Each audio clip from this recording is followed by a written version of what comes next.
नमस्कार. आपल्या सगळ्यांचे सोशल महाराष्ट्र न्यूज चॅनलमध्ये हार्दिक स्वागत. चला वळूया तर एका नवीन बातमीकडे. आजची बातमी. दिव्यांगांच्या सर्वांगीण विकास व पुनर्वसन यासाठी सामाजिक न्याय दिव्यांग विभागाकडून विशेष प्रयत्न करण्यात येत असल्याचे प्रतिपादन वैद्यकीय सामाजिक कार्यकर्ता मानसिंग पावरा यांनी केले. ते श्री संस्कार मतिमंद मुलींचे बालगृह आयोजित जागतिक दिव्यांग दिन कार्यक्रम प्रसंगी बोलत होते. दिव्यांगांना शासनाने लागू केलेले न्याय हक्कासाठी विविध योजनांची अंमलबजावणी होत असून दिव्यांग बांधवांनी याचा लाभ घ्यावा असे आवाहन यावेळी त्यांनी केले. जागतिक दिव्यांग दिनानिमित्त निघालेल्या रॅलीची सुरुवात श्री मानसिंग पावरा यांच्या हस्ते करण्यात आली.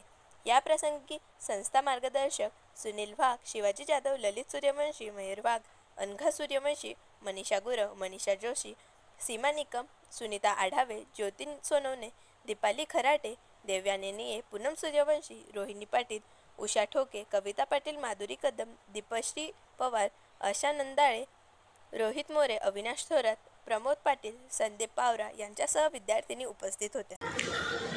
यमुनाई शैक्षणिक सांस्कृतिक महिला मंडळाच्या माध्यमातून सेवा प्रकल्प सुरू असलेल्या श्री संस्कार मतिमंद मुलींचे बालगृह शाळा व कार्यशाळेच्या वतीने आज जागतिक अपंग दिन मोठ्या उत्साहात या ठिकाणी साजरा करण्यात आला.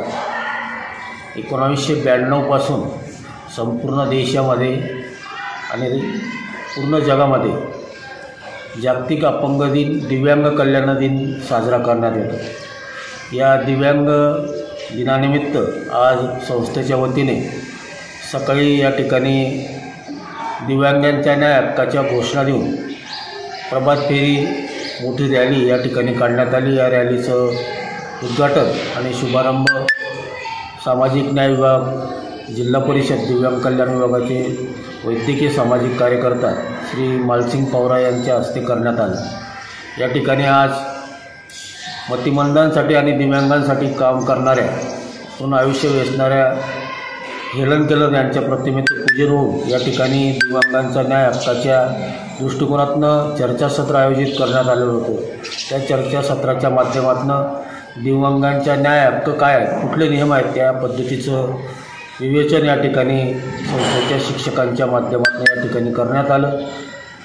आज या ठिकाणी दिव्यांगांच्या न्याय हक्कासाठी संस्कार मतिमंद मुलींच्या बालगृहाच्या माध्यमातून या अनाथ मतिमंद मुलींना शिक्षण, आरोग्य, त्यांची निवासाची, पुनर्वसनाची सेवा या ठिकाणी संस्थेच्या माध्यमातून सातत्याने दिली जाते आणि दिव्यांगांना त्यांचे न्याय हक्क कायम अबाधित मिळावं या दृष्टिकोनातून संस्था सातत्यानं प्रयत्नशील आहे. बातमी आवडल्यास चॅनलला लाईक व सबस्क्राईब करा व दररोज अशा नवनवीन बातम्या पाहण्यासाठी चॅनलला फॉलो करा. धन्यवाद.